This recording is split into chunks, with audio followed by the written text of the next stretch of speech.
Bonjour et bienvenue à tous, je suis Anthony Gonnet-Vandeporte et vous êtes sur le podcast de No Limit. Aujourd'hui, je reçois Carla Valette, une spécialiste et utilisatrice de la plateforme TikTok qui devrait bientôt atteindre 100 millions d'abonnés d'ici avril ou mai. Avec elle, nous allons parler de médecine, de comment vous pouvez créer un concept et le diffuser massivement sur cette plateforme, comment vous pouvez créer du contenu pour répondre aux attentes de votre audience, l'équipement à utiliser pour se lancer sur la plateforme TikTok, mais aussi les applications que vous pouvez utiliser pour faire la même chose sur Instagram. Elle va aussi nous partager la méthode qu'elle a utilisée pour faire exploser son compte depuis novembre 2020 jusqu'à aujourd'hui. Elle nous donnera aussi les éléments qui font sa force dans son organisation personnelle pour produire 2 vidéos par jour tout en gardant le même niveau de qualité. Nous échangerons également sur le sponsoring de la plateforme et comment les créateurs de contenu sont rémunérés et si oui ou non ça vaut le coup. Comme vous le ressentirez, très certainement comme je l'ai vu et vécu pendant le podcast, Carla est d'une bienveillance sans pareil. Je pense que vous allez être captivé par tout ce qu'elle a à nous raconter. N'oubliez pas que le groupe Telegram est toujours ouvert et que vous pouvez nous rejoindre en vous rendant sur le site internet nolimitinc.com. Il est dédié à tous les entrepreneurs qui veulent démarrer ou lancer une activité sur internet et il vous permettra de trouver toutes les clés nécessaires pour le faire correctement. Sans plus attendre, allons-y. Bonjour à tous, aujourd'hui je reçois Carla. Bonjour Carla. Bonjour. Alors Carla, aujourd'hui on va parler d'un sujet qui est extrêmement intéressant, ça va être de TikTok, mais comment toi tu l'utilises pour transmettre ta passion. Et Dieu sait que ta passion c'est quelque chose qui est extrêmement intéressant et passionnant, et j'ai hâte qu'on en discute un peu plus ensemble. Avant de commencer, est-ce que tu peux te présenter, savoir ce que tu fais dans la vie, ton métier, tes activités, tes passions? Je m'appelle Carla, j'ai 23 ans, je suis en 5e année de médecine actuellement. Mes passions, j'aime beaucoup le sport. J'ai pas que la médecine, ça me prend beaucoup de mon temps, mais sinon je fais aussi beaucoup de sport à côté, même si j'ai dû réduire malheureusement, mais je fais quand même du sport. Et voilà, mon quotidien c'est la médecine, le sport et les réseaux sociaux maintenant. Ouais, on va y venir. J'ai oublié de présenter du coup cette partie parce que je vais pouvoir y revenir. Alors j'ai calculé vite fait par rapport à ce que tu as actuellement, donc tu es extrêmement présente sur TikTok. Oui. Et d'après ce que j'ai vu, d'ici mai, tu devrais atteindre le 1 million d'abonnés, peut-être même avant, tu devrais atteindre le 1 million d'abonnés sur la plateforme. Est-ce que tu peux m'expliquer ça fait quand même beaucoup, t'imagines, presque 1 million de personnes qui te suivent. Mais c'est mon objectif, j'aimerais beaucoup y arriver. Ce serait excellent, ce serait incroyable. Du coup, comment t'as fait en fait pour te faire connaître sur TikTok et qu'est-ce que tu proposes sur TikTok? Alors j'ai commencé à parler de médecine sur TikTok en novembre 2020. Donc finalement c'était il y a pas si longtemps. Ok. Et c'est parti un petit peu tout de suite. J'ai posté une première vidéo où ça parlait du lait de soja et de la poitrine, les effets du lait de soja sur la poitrine, l'aspect hormonal. Direct, ça a pris. Et là, je me suis dit, finalement, il y a quand même un public sur TikTok qui s'intéresse au corps humain, qui s'intéresse à la santé, et je me suis dit, il y a peut-être quelque chose à faire. Et j'ai continué, vu que ça a marché. Je me suis dit, on va prendre d'autres sujets. Ça a marché aussi. Alors, j'ai fait un petit peu de tout pour voir qu'est-ce qui plaisait ou qu'est-ce qui plaisait moins. Et puis, je me suis orientée un petit peu plus vers tout ce qui est sexualité, gynécologie, urologie. C'est vraiment des sujets, finalement, dont on parle pas souvent. Donc le fait que j'arrive là, moi, avec ces sujets, ça a pris de manière incroyable et j'ai pas arrêté. Après, j'essaie de rester ouverte sur plein de trucs pour pas trop me focaliser sur les appareils génitaux. Mais globalement, c'est comme ça que je me suis fait connaître en fait en parlant de choses comme ça. Et voilà, ça continue et ça se passe bien.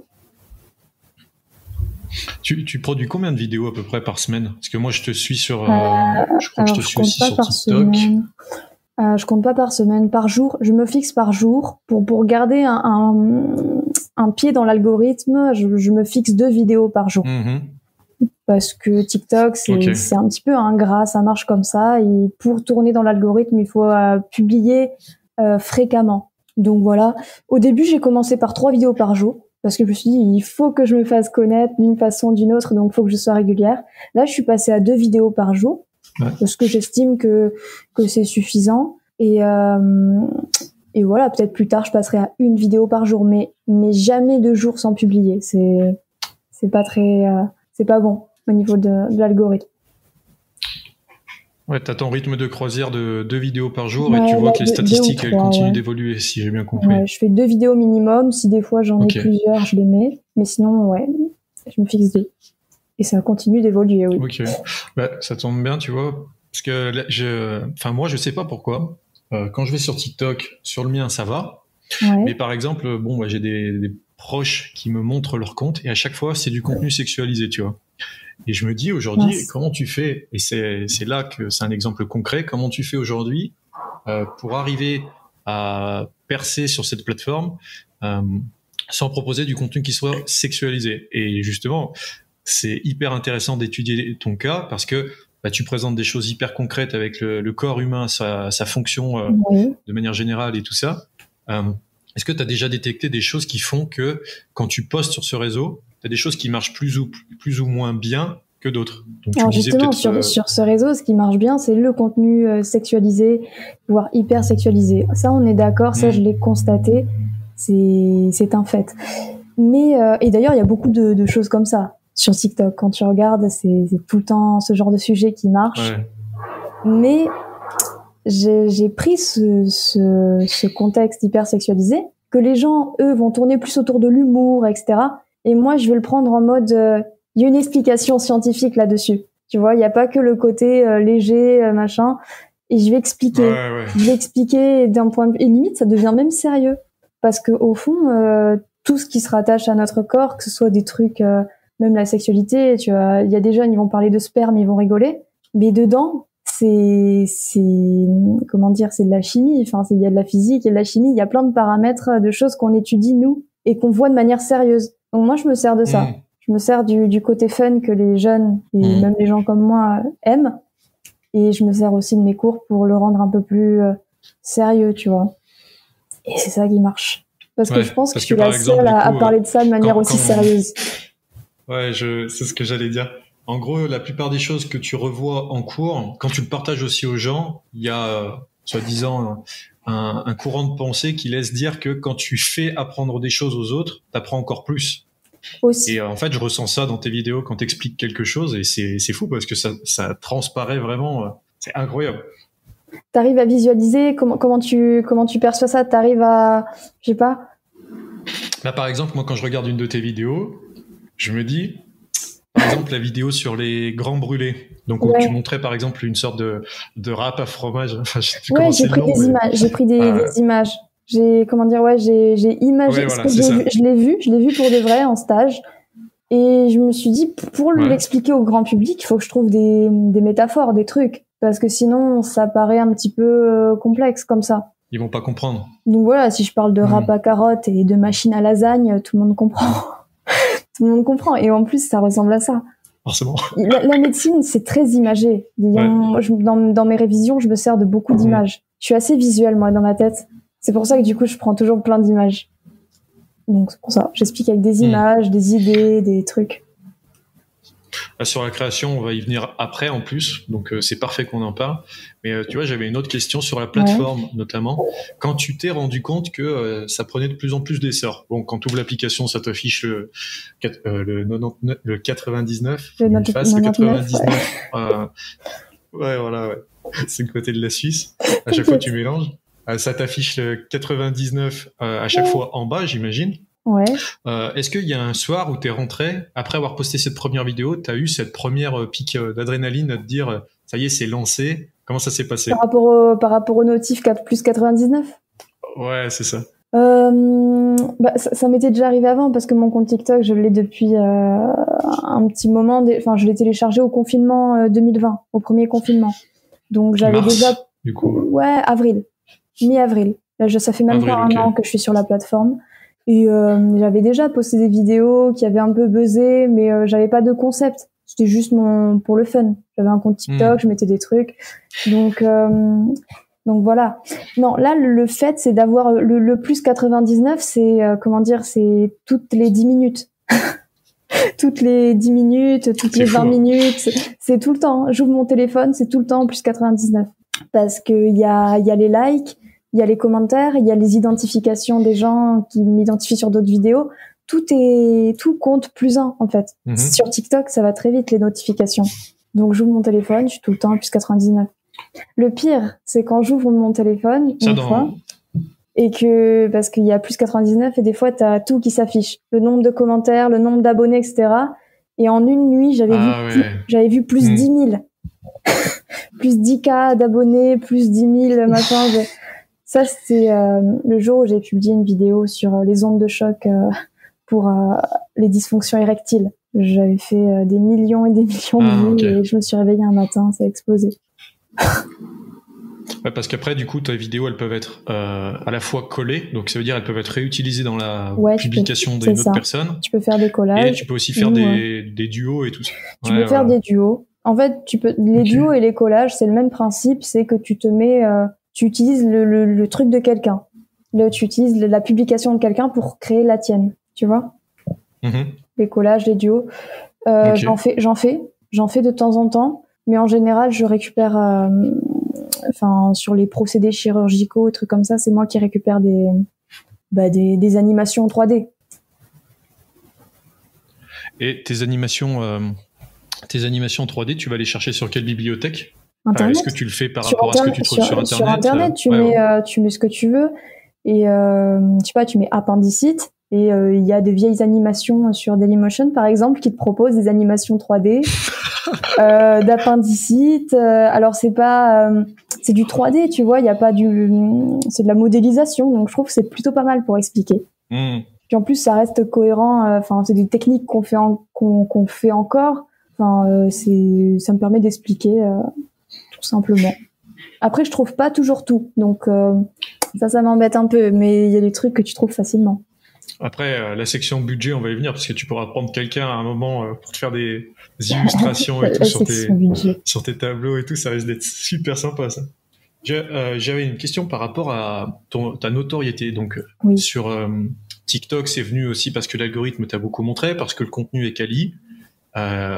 Voilà. Est-ce que tu avais déjà une notoriété sur une autre plateforme, tu vois, type Instagram, Twitter? J'ai fait mes recherches avant, mais pour la réponse...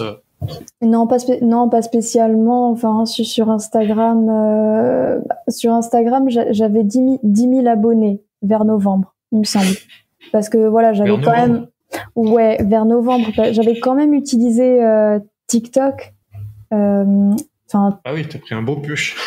En novembre, j'étais à 80 000 abonnés sur TikTok. Je suis pas partie de rien. J'avais quand même 80 000 abonnés. Et j'avais 10 000 abonnés sur Instagram. Donc, j'utilisais les réseaux sociaux quand même. Mais voilà, c'était beaucoup plus modeste par rapport à maintenant. Là, là, oui, on peut considérer que j'ai pris une marche. Même l'escalier, si je peux me permettre. Oui. Et après, Instagram, ça va à son rythme. C'est beaucoup plus difficile sur Instagram. J'avais mis quelques reels, c'est pour ça que je suis montée à 55 comme ça. Là, ça stagne un petit peu. Mais non, par contre TikTok, ouais, ça continue. Et après, non, pas d'autres YouTube. J'ai pas fait YouTube, Twitter, j'ai pas Twitter. Je l'ai même pas téléchargé Twitter. Ouais, parce que t'apparais dans tes vidéos TikTok apparaissent dans des bots. En gros, t'as des bots qui existent aujourd'hui, qui récupèrent ta vidéo TikTok ou ton Reels Instagram et qui vont automatiquement en faire une sorte de compilation sur YouTube.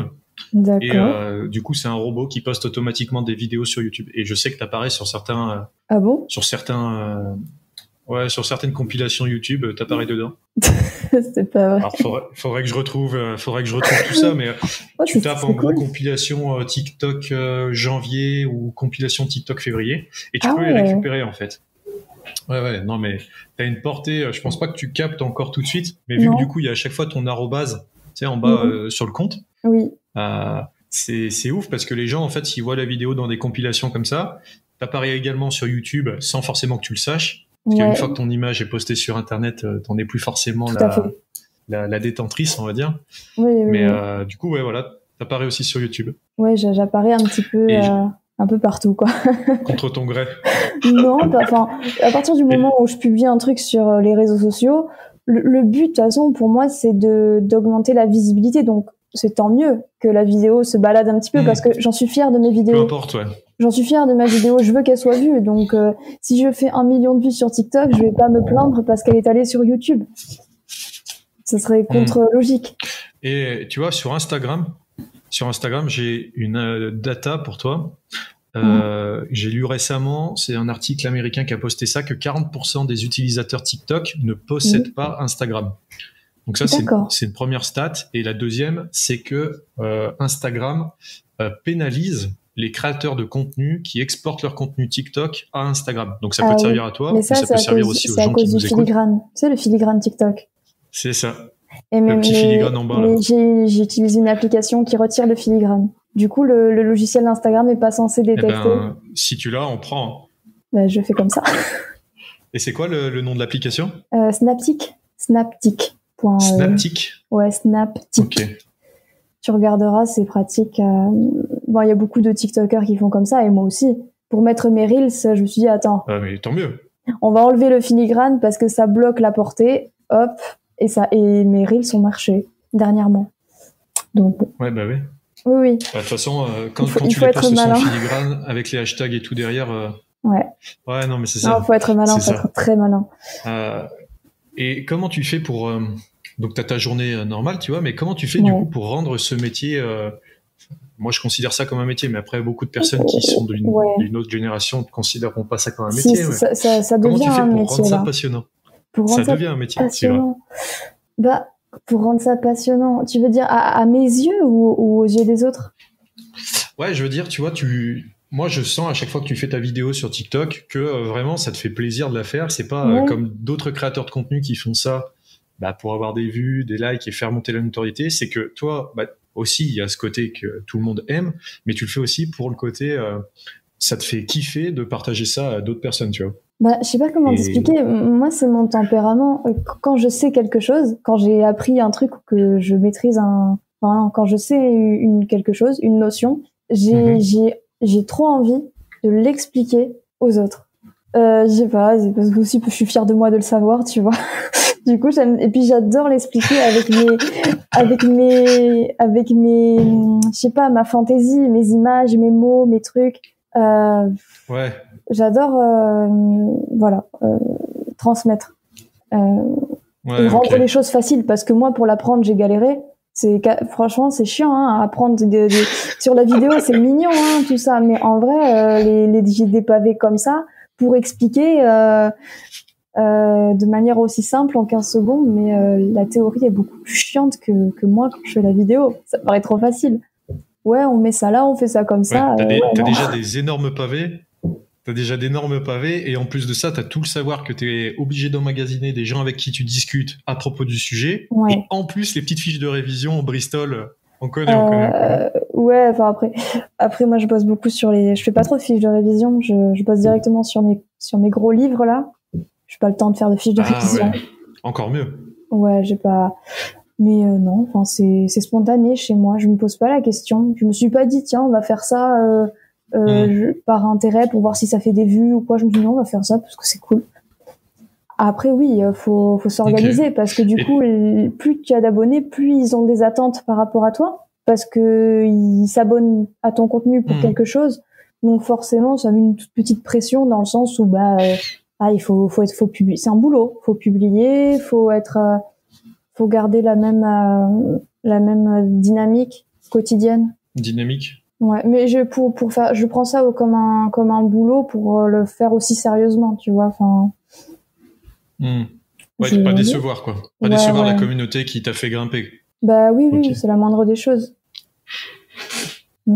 Et est-ce que t'as déjà été contacté par des marques? Alors, j'ai pas fait tout le contenu, je sais pas si c'est le cas, mais je me pose la question, tu vois. Oui, j'ai déjà été contacté par des marques en tout genre, en tout genre. J'ai accepté certains projets. J'ai accepté certains projets parce que ça me correspondait et parce que je les utilisais aussi. Donc voilà, ça fait c'est logique. Par contre, les produits que j'utilise pas ou que j'ai l'habitude de critiquer, par exemple, je vais pas accepter de m'affilier avec eux Pour des raisons financières uniquement. Moi, je suis honnête, donc si je parle d'un truc, c'est parce que je connais, ou j'ai déjà testé, ou voilà. Sinon, non, je peux pas faire semblant, ça se voit sur moi après. Ça se voit quand je parle d'un truc que j'y crois pas du tout. Du coup, c'est pas possible. T'es pas du style à faire des petites stories à Dubaï en mode hey salut, je vais vous présenter le nouveau Willy Waller 2006. Non, je pourrais pas. Je peux te parler je peux te parler de comment dire de produits alimentaires que moi-même je consommais avant. Tu vois, la coïncidence fait que il y a des marques que j'achetais avant qui m'ont contacté et que du coup je peux en parler sous la coupe du partenariat. Par contre, si on me propose des trucs, des crèmes, des machins que moi-même j'en utilise pas ou que je sais très bien que voilà, il faut laisser sa peau respirer et pas trop mettre de trucs dessus, je vais pas faire genre que c'est bien ou que voilà, parce que j'en sais rien. Donc j'essaie de rester honnête. T'as une idée de ce que ça représente en termes de sponsoring? Je sais que sur Instagram, quand tu veux faire un shoot-out, genre en story, enfin, tu sais, faire une story à un influenceur, c'est une centaine d'euros, je crois, tous les 10 000 ou quelque chose comme ça. Faut que je réfléchisse à mes stats et tout, mais je suis plus trop sûr. Je sais pas. Alors là, je sais pas parce que j'ai pas fait de story payante. À ce jour, on m'a pas payé pour mettre une story. C'est mes stories à moi.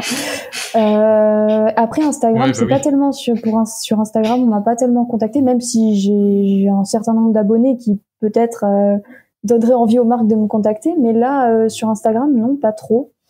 Après c'est plutôt par rapport au TikTok, c'est plutôt sur TikTok qui te propose tel produit, tu fais une vidéo et on te paye à la vidéo. Tu savais ça? Ah oui, et c'est par rapport au nombre d'abonnés aussi sur TikTok? Alors l'influenceur demande son tarif par rapport à ses statistiques. C'est à lui d'estimer et de trouver un accord avec le partenaire commercial. Ok, je pensais qu'il y avait une base de référence, c'est pour ça que je te demandais. Moi aussi je pensais qu'il y avait une base de référence, mais en fait il faut se l'imaginer soi-même parce que j'ai pas trouvé de. Moi la première fois qu'on m'a proposé un partenariat, j'ai demandé mais c'est quoi le barème? J'avais l'air débile, je savais pas, je me disais mais attends, mais ça veut dire que tu peux demander n'importe quoi. Donc mais quand tu démarres. Donc voilà, je savais pas et puis en communiquant un petit peu, après ça reste dans les centaines d'euros, 200, 300, enfin pour demander beaucoup, il faut quand même avoir des millions, ça se justifie par des millions d'abonnés. Ouais. Il y a un palier, c'est-à-dire au début c'est 100, 200, et après quand tu tapes le million, 2 millions, 3 millions, là c'est autre chose. Mais voilà, c'est des sommes raisonnables. Voilà. Et du coup aujourd'hui, alors sans parler forcément d'argent ou quoi que ce soit, mais est-ce que tu arrives à vivre de ton contenu TikTok ou il faut quand même continuer encore, on va dire, de marcher dans cette direction? Non, moi là personnellement, je peux pas vivre de mon contenu TikTok. Ça m'apporte un complément de revenu. Un complément, ouais. On va dire que comparé à mon salaire d'externe. Ce que TikTok m'apporte, c'est quand même sympa. Par rapport à mon revenu d'externe, on est bien au-delà. Mais pas au point, attention, parce qu'on n'est pas au point d'être autosuffisant financièrement à ce stade. Parce que TikTok, c'est bien, mais il faudrait des partenariats, des choses, et pas qu'éphémères, parce que tu fais une vidéo pour une marque, c'est fini. Bon, tu vis pas avec une centaine d'euros sur un coup de promotion. Donc, il faut décrocher des trucs à long terme, des choses comme ça. C'est pour ça que là, j'ai été repérée par... Tu dois connaître Curieux Live, peut-être, qui a un compte sur TikTok. Curieux Live, qui a beaucoup d'abonnés sur TikTok et qui recrute des TikTokers qui apprennent des choses, justement. Donc là, je travaille avec eux. Donc déjà, ça, c'est une bonne chose. Ok. Ça, c'est ce que TikTok m'a apporté et que je trouve être très positif. Tu regarderas Curieux Live, ils ont 150 000 abonnés sur Instagram et 450 000 sur TikTok. C'est un compte certifié qui travaille avec des médecins, une étudiante, je suis la seule étudiante, je crois, et d'autres personnes, des professeurs, des choses comme ça. Et je suis la seule étudiante. Mais c'est bien, à 23 ans, d'être aussi reconnue et tout. Je pense que je suis la plus jeune de l'équipe et celle qui est le moins diplômée, je pense. Ils sont tous médecins, professeurs, pour chercheurs. Moment, si je peux ajouter. Tout à fait, mais j'étais quand même impressionnée qu'ils me demandent à moi de venir faire du contenu pour eux. Donc voilà, ça c'est une très belle chose. J'en suis très fière de ça. Et voilà. Donc voilà, des petites choses par-ci par-là, mais au final, je pense que tu peux. Hein. Il faut avoir un métier, je pense, à côté des réseaux sociaux parce que c'est quand même très dangereux de rester sur des revenus éphémères. Voilà. Non, c'est que je voulais venir là-dessus parce que beaucoup de personnes s'imaginent qu'en lançant un compte TikTok, ils vont être riches. Enfin, ils voient Squeezie, ils voient tous les gros youtubeurs et tout ça. Ils se disent, ouais, demain, je lance un compte TikTok, je vais être riche. Et après, ouais, t'as des personnes qui gèrent aussi et qui l'accompagnent. Oui, d'accord, mais derrière, il y a un business chez les youtubeurs qui leur permettent de financer, enfin de gagner leur vie. Voilà, pour vivre des réseaux sociaux, il faut décrocher des partenariats commerciaux et puis des partenariats Voilà. Mais ça reste quand même un métier. Et t'es égérie d'ailleurs d'une marque? Égérie d'une marque, non. Non, pas que je sache, non. Non, tu pourrais l'être. C'est pour ça que je me suis posé la question. Je pourrais l'être. Après, est-ce que j'ai le profil parce que je suis pas une influenceuse mode, beauté, etc. Égérie, ça me ferait plaisir. Après, voilà, il faudrait que la marque, que mon profil corresponde à une marque en particulier. Mais là, non. Là, pour l'instant, non. Après, je pense que j'en suis qu'au début. On sait jamais ce que l'avenir peut me réserver. Ça fait pas très longtemps quand même que je suis. Ça fait quelques mois, c'est pas beaucoup.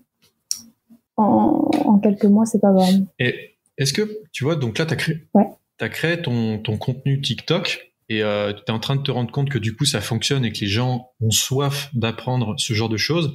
Est-ce que ça te motive pas à vouloir développer ça par exemple sur une chaîne YouTube ou une autre plateforme de diffusion? YouTube, j'aimerais beaucoup. Maintenant, la concurrence sur YouTube, elle est rude. Et ça demande une qualité de montage assez impressionnante que je n'ai pas. Je sais pas faire ça. Donc ça demanderait de monter une petite équipe. Et là, on rentre dans une organisation parce qu'en plus sur YouTube, les vidéos sont plus longues, donc les sujets sont beaucoup plus détaillés. Ça demande de la préparation, ça demande du temps que je n'ai pas. Et le temps que j'ai, je l'ai investi sur TikTok. Et là, je n'ai plus le temps. Je n'ai plus de temps en rab pour faire d'autres choses. Maintenant, TikTok, j'ai conscience que ça peut être un tremplin pour beaucoup de choses. Donc, le moment venu, si je dois faire quelque chose d'encore plus travaillé et plus grand, voilà, peut-être que ce que j'ai sur TikTok m'aidera à le faire.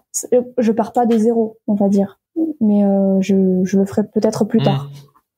Ouais, t'as ton audience et tout, ouais, avec les gens qui te soutiennent. On m'a demandé pourquoi je fais pas une chaîne YouTube, c'est une question qui revient, mais la réponse c'est le temps. Ouais, puis en plus ça te demande d'acquérir des compétences que t'as peut-être pas forcément en montage et en vidéo, et auquel cas il faudrait que tu le sous-traites à quelqu'un. Il faut que tu le payes aussi. Je le paye en sachant que je suis encore étudiante, et voilà, on en est là. C'est qu'au niveau financièrement, j'ai pas encore ce qu'il faut pour commencer à payer une équipe pour faire du montage, et que ça justement je pourrais le faire un petit peu plus tard quand je serai interne. Ça sera plus, et puis déjà j'aurai plus le concours de l'externat. En tant qu'interne, on est un petit peu plus payé, ça permet plus de choses. Puis j'aurai encore plus de compétences, j'espère. Donc ce sera plus propice. Là, sur TikTok, c'est vraiment du format rapide et simple. Ok. Si tu veux, on va pouvoir en toucher 2-3 mots. C'est quoi le matériel que tu as? Donc déjà en physique, et après on parlera sur les applications. Et combien ça te coûte environ de faire un petit setup comme tu as par exemple? Les lumières, les trucs là-haut que tu vois, ça rend pas mal. ça rend bien. C'est pas ce qui est le plus cher. Et la ring light que j'ai à côté, une Neewer. Alors c'est des ring lights professionnels, donc ça, on peut dire les prix. Je sais pas. Tu veux connaître les prix? Ouais, il y a aucun souci. Justement. Là récemment, vas-y. j'ai acheté une ring light pro. Elle m'a coûté 150 €. Et puis bon, Amazon. Ouais, Amazon. Et les trucs là, les lumières que j'ai là, les néons, les LED, pardon, ça coûte une 30aine d'euros. Ça dépend, ça dépend du nombre de mètres que j'achète, mais ça fait une 30aine d'euros. Voilà, en sachant que la ring light que j'ai là à côté, je l'ai pas acheté tout de suite. Au début, j'ai acheté une petite ring light à 50 euros. C'est juste que je l'ai cassée. Sinon, j'aurais continué avec elle. Mais voilà, elle était pas très solide et elle s'est cassée à force de la transporter entre mes parents, mon appart, etc. Elle s'est cassée, donc j'ai dû acheter un truc. C'était du AliExpress, tu veux pas nous le dire, non, c'est ça? Amazon aussi, mais j'avais acheté un truc pour commencer, tu vois, tranquille. Après, j'ai acheté. Donc j'ai que ces deux trucs, hein, comme lumière. Ok. Après, c'est tout, parce que comme appli, je fais tout sur TikTok. J'ai pas besoin d'application de montage, c'est TikTok qui fait tout. J'ai besoin de rien, j'ai besoin que de ça. Donc pas d'application en non, plus? Pas besoin. Okay. TikTok, tu tournes ça se fait tout ça. Je sais pas comment t'expliquer. Tu tournes les parties. Tu peux couper, t'arrêter, refilmer. Tu peux refaire tes prises. Pas besoin. J'ai pas besoin de mettre des effets de transition de folie. J'ai pas besoin de mettre des effets spéciaux. On s'en fout. On s'en fout. Après, je fais tout passer par ma dynamique, mes illustrations, ma voix et mes gestes, et voilà. Ok. Ah, c'est génial. C'est génial. J'avance un peu parce que je veux pas te retenir. Non, il n'y a pas de souci, on peut rester, c'est toi. Tu me dis. J'aime pas manger du temps. Enfin, les gens sur le podcast, ils me connaissent, j'aime pas manger et investir le temps des autres. Il n'y a pas de souci. Alors attends, je vais te poser encore la fin de mes questions alors, et puis on va voir comment ça se goupille. Est-ce que tu as des recommandations de personnes à suivre dans ton secteur, tu vois, dans le côté médical, dans le côté médecine? Je sais que tu suis des comptes aussi en Amérique, de ce que j'ai vu dans tes followers de mémoire. Ouais, un petit peu. Voilà. Des comptes. Moi, je recommande les comptes. C'est beaucoup les comptes qui travaillent avec Curieux Live aussi que j'ai découvert. Tous les comptes comme Le Cœur Net, Dermatodré. Major Mouvement. Major Mouvement, oui, pardon. Lui, il est sur YouTube plutôt, il me semble. Il est pas sur TikTok. Je l'ai pas vu sur TikTok. Ouais. Tu parles toutes plateformes confondues ou tu parles de toutes plateformes confondues? Oui. Enfin, où tu prends ton inspiration? Ah non, mon inspiration, c'est, je l'ai pris sur personne. Ça vient de moi.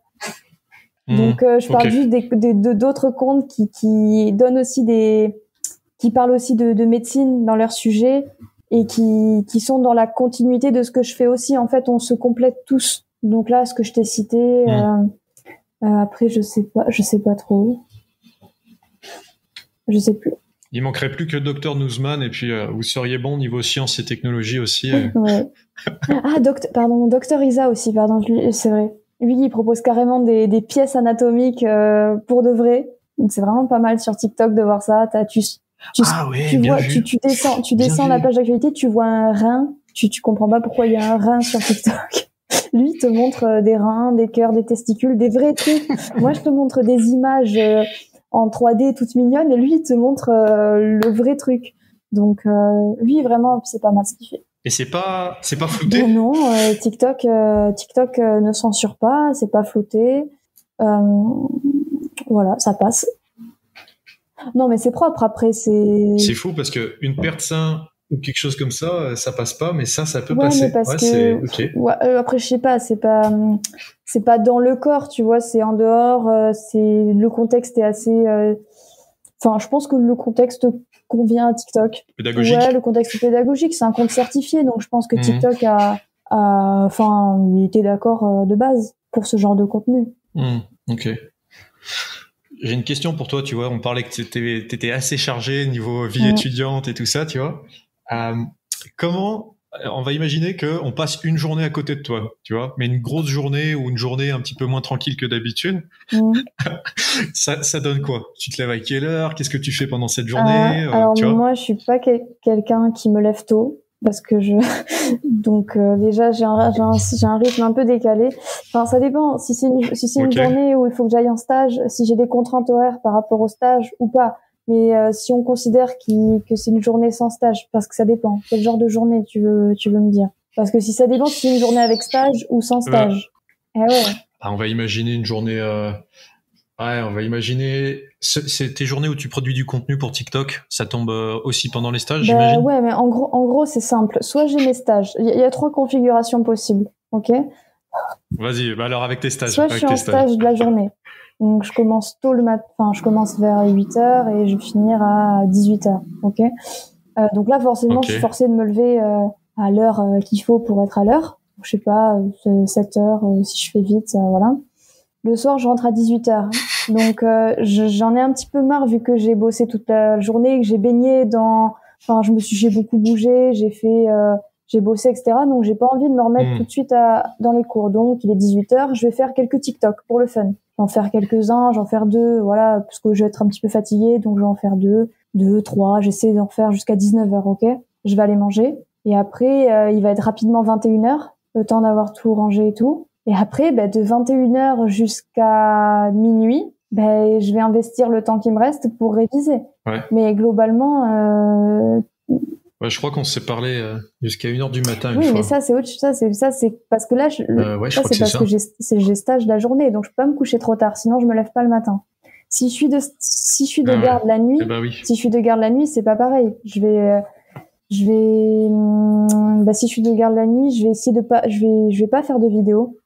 Je vais essayer de réviser, de dormir un peu l'après-midi pour être en forme. Par contre, si la journée, j'ai pas de stage ni rien et que c'est que des révisions, là, par contre, j'ai tendance à me lever vers 9h. Je vais bosser plus tard. Je vais bosser plus tard vers 10h, 11h. Je vais m'arrêter vers 17h. Enfin, quand j'en ai marre, je vais m'arrêter. Je me dis, allez, c'est bon, ça fait 4 heures que j'ai bossé, j'en ai marre, je vais faire quelques vidéos pour le fun. En fait, ma journée est coupée en 2. Je bosse 5 heures. Je m'arrête, je mange, je fais quelques vidéos, puis après je remets le chronomètre sur 5 heures à peu près. Et après je remange et en gros le message ça serait quand vous manquez de temps, aménagez-le. Voilà. Et en même temps par contre quand j'ai pas de stage, je me couche à 3 heures. Je me lève tard mais je me couche à 3 heures. La nuit, je travaille beaucoup. C'est pour ça que quand je dis je me lève à 9h, plus productif quand je me lève à 9h alors que d'autres se lèvent à 6h, oui, mais eux ils se couchent peut-être à minuit quand moi je me couche à 3 heures. Donc voilà. Et voilà. Je te rejoins là-dessus parce que du coup, moi j'ai ce problème d'avoir une hyperactivité cérébrale. En gros, j'ai besoin de 4-5 heures par nuit de sommeil. Et du coup, derrière, je suis nickel. Mais j'imagine que toi aussi, c'est peut-être le meilleur moment la nuit parce que les gens sont calmes, personne te dérange. Il n'y a rien d'autre à faire. Il fait nuit. Pas l'ambiance si prête pour travailler. Non, mais voilà, la nuit, il fait nuit. D'accord. Il y a pas de soirée, on est confiné. Enfin, il y a aucune distraction possible. Il fait nuit. Oui. Ok, donc je bosse. La journée, c'est compliqué. J'habite dans le sud, il fait beau, je vois dehors, j'ai envie. Ça m'énerve, tu vois, ça me distrait. Donc, je sais pas. Mais la nuit, il y a pas de problème. La nuit, je m'en fous. Donc la nuit, forcément, voilà. Okay. Et le cycle biologique, du coup, se décale un petit peu. Forcément. Tu te couches à 3h, tu te lèves à 9h, donc petit à petit, voilà, tout se décale. Mais je garde quand même 7 à 8 heures de sommeil par nuit, sinon je suis pas efficace. Donc voilà, je calcule tout ça. Okay. Franchement, le café est ton allié? J'aime pas le café, je bois pas de café. Je prends des vitamines parfois, hein, mais je bois pas de café. Non, je fais comme ça, je fais au feeling. Ok. Et du coup, j'allais te demander qu'est-ce que le web t'a amené que tu pouvais pas avoir ailleurs, mais j'ai la sensation que c'est aussi ce côté de pouvoir transmettre à des gens ce qu'on disait au début, en fait, de transmettre ta passion. Et puis comment dire, ça permet de s'ouvrir sur plein de personnes et de personnalités. Ça te permet de te connecter encore plus au monde qui t'entoure. Le fait d'échanger avec eux parce que tu proposes du contenu et eux ils vont réagir, donc tu vas voir comment les gens pensent, tu vas voir quels sont leurs ressentis, ils vont venir après te parler, te poser des questions, donc tu vas voir que finalement au final on vit dans une société où on a quasiment tous les mêmes problèmes. Et ça à la base je le voyais pas parce que je suis quelqu'un d'assez introverti où je parle pas forcément avec les gens, je fais mes trucs mais je parle pas forcément, du coup, voilà, du coup, j'étais assez indépendante et j'avais pas forcément conscience de la société, de ce qui se dit, de ce qui se pense, de ce que les gens disent entre eux. Et là, avec les réseaux sociaux, clairement, tu te rends compte parce que forcément, tu touches plein de personnes et ces personnes viennent vers toi avec des questions, des problèmes, des idées, des machins, et tu te rends compte, en fait, sur les réseaux, la pensée des gens est écrite, extériorisée, et toi, t'as accès à tout ça, tu te rends compte, mais, mais en fait, on n'est pas tous pareils, mais quand même, ça se rejoint, quoi.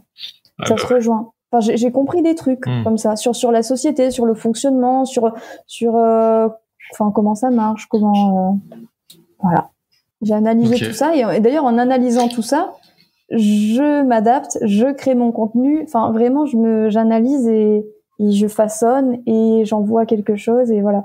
Enfin, je fonctionne comme ça. Ça marche. Enfin, les résultats te montrent que, en tout cas, c'est ça qu'il faut faire. Enfin, que c'est ça qu'il faut. Il faut arriver à cerner ce qui nous entoure et faire quelque chose, et arriver à, du coup, ça permet de toucher mieux les personnes. Ouais, c'est fou, hein. J'ai vu, il y a un côté un peu sagesse et tout, et modestie par rapport à tout ça, et ouais, c'est vrai. La sagesse. Non, mais c'est vrai. Enfin, j'ai déjà discuté avec beaucoup de personnes et tout ça, d'autres personnes qui ont évolué sur d'autres domaines. C'est vrai qu'il y a moins ce côté prise de recul, plus constatation. Mais toi, vu que tu prends plus du recul sur la situation, ça donne un côté sagesse, comme je disais. Mais c'est vrai, moi je trouve ça juste fou. Je fais ça tout le temps. Je fais ça tout le temps. Ok. Tu vois, si tu veux, on peut passer maintenant à la question secrète. Donc, pour la question secrète, je rappelle pour les gens qui nous écoutent, donc c'est une question qui peut être déconnectée ou non du domaine d'activité de Carla. Il n'y a pas de bonne ou de mauvaise réponse. Tu as le temps que tu veux pour répondre, mais voilà. De toute façon, ça sera coupé au montage. Voilà. Est-ce que tu es prête ? Allez. Ok. On imagine que tu vas partir en randonnée. Okay. Tu connais le film 127 heures ? Ouais, attends, non, je dois confondre. C'est pas c'est pas celui où il se coupe le bras. C'est pas ça. C'est celui-ci. Ok, si c'est bon. Ok, oui, je connais alors. Ok. Bon bah ça va. Tu vas être en raccord avec le sujet. On imagine que tu pars en balade à la montagne, ou que on part avec quelqu'un à la montagne. Et malheureusement, il y a un éboulement et tout ça, et vous restez bloqué. Il y a une jambe qui reste bloquée sous une pierre. Une énorme pierre. Vous pouvez pas bouger, vous avez plus d'eau, vous êtes à court de munitions, de vivres et tout ça. Quel serait pour toi qui se bloque le meilleur moyen de vous sortir de cette... la personne que tu accompagnes, par exemple. Mais vous n'avez pas de téléphone portable. Non, pas toi. On va imaginer que c'est quelqu'un d'autre. Voilà, pas toi. Vous êtes déjà depuis des heures et des heures en train de marcher, voire même des jours même, et il n'y a personne, pas de réseau, rien du tout. Donc, ça va nous amener à la situation où peut-être on doit penser à une amputation, quelque chose comme ça, pour qu'il s'en sorte.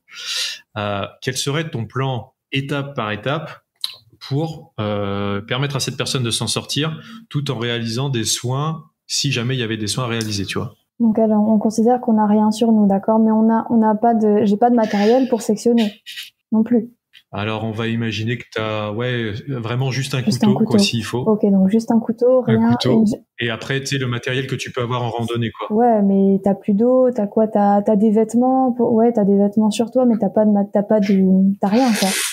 Un petit peu d'eau. Enfin, il vous reste un petit peu d'eau, c'est juste, voilà. Un petit peu d'eau, ouais. Vous avez vraiment le strict minimum, quoi. Un petit peu d'eau, mais là, concrètement, si, admettons, tu prends un vêtement, ok?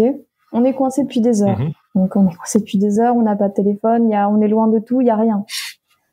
Donc, admettons, je prends un vêtement, un de mes vêtements, un t-shirt, ce que tu veux. Je fais un garrot. Pas de solution, il est coincé. Donc, admettons, on fait un garrot. Donc, on coupe le sang et puis je sectionne la jambe. Une fois qu'elle est coupée, la jambe, ça va saigner. Parce qu'il faut pas s'imaginer qu'un garrot avec un t-shirt, ça va pas tenir très longtemps. Ça va pas tenir très longtemps. Ça va s'imbiber, ça va pas tenir très longtemps. Et s'il y a personne à prévenir, du coup, la personne, elle aura plus de jambes, mais ça va pas survivre très longtemps.